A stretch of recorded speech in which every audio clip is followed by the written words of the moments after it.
मैं एडवोकेट भाविन व्यास आप लोगों को ये बताना चाहता हूँ कि दिल्ली में Delhi district court Karkardooma east Delhi में आईपीसी 376 में मैंने जो बलात्कार के केस में दो ही डेट में असल में तो एक ही डेट हुई है। मैंने जब आर्ग्यूमेंट की और डिस्चार्ज कराया केस खत्म हो गया, पर उस केस की टोटल दो ही डेट हुई थी।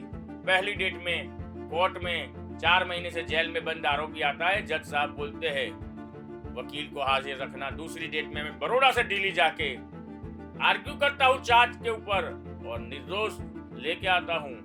तो ये डिस्चार्ज क्या है? सबको है कि डिस्चार्ज क्या है। डिस्चार्ज एक कानूनी प्रक्रिया है जिसके अंदर आप पे लगा जो चार्ज है, जो कलम है, जो सेक्शन है, वो बनता ही नहीं है।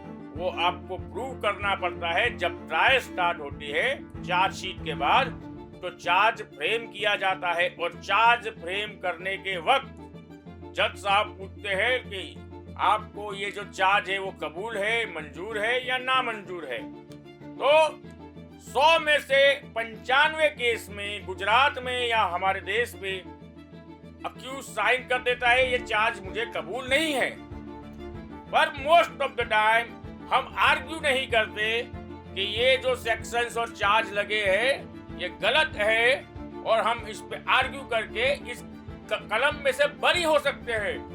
You have to show the court कि मुझ पे ये जो 376 लगी है वो 376 लगी ही नहीं है, लगनी ही नहीं चाहिए। कैसे? उनके जो पेपर्स है, फरियाद पक्ष के जो पेपर है, जो चार्जशीट है, जो स्टेटमेंट ऑफ द कंप्लेनेंट है, प्रोसिक्यूटर का कंप्लेन का 164 का निवेदन है, ऑन रिकॉर्ड है, उसके ऊपर आपको आर्ग्यू करनी चाहिए। मैंने जो आर्ग्यू की थी ना मित्रों, वो आपको मैं बताने जा रहा हूँ। जब मैं दिल्ली गया, जज साहब ने बोला argue on charge frame.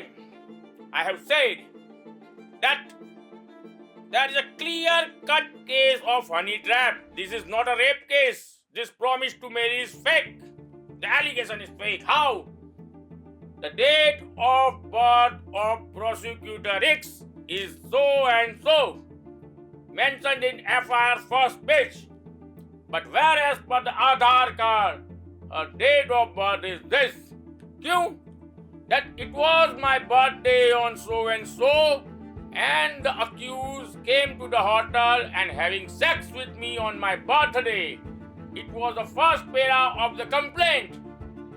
Prima facie allegations on my accused.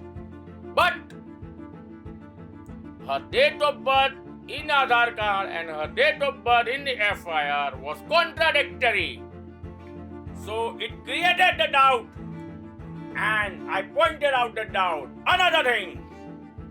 In the magistrate CRPC 164 statement given by the prosecutrix, the complainant, वो बोली मेरा आरोपी के साथ समाधान हो चुका है, आगे केस बढ़ाना नहीं चाहती हूँ। अगर 164 में ये निवेदन है तो how credible is the victim, जो कंप्लेनेंट है उसकी क्रेडिबिलिटी क्या है।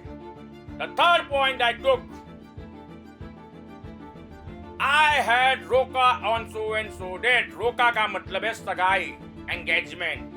When a girl is having twice engaged with some other person into different directions, दो अलग अलग पुरुषों के साथ दो अलग अलग बार सगाई हो चुकी है और मैं प्यार करता हूँ, आरोपी हूँ, रिलेशनशिप में हूँ, या लड़का हूँ या लड़की हूँ। I have asked the judge, I have prayed to the judge. मैंने आर्ग्यू किया जज साहब को कि when he or she knows that the opposite party is going to be married with somebody else within 6 months and he or she is engaged with somebody, then how can I give promise to marry?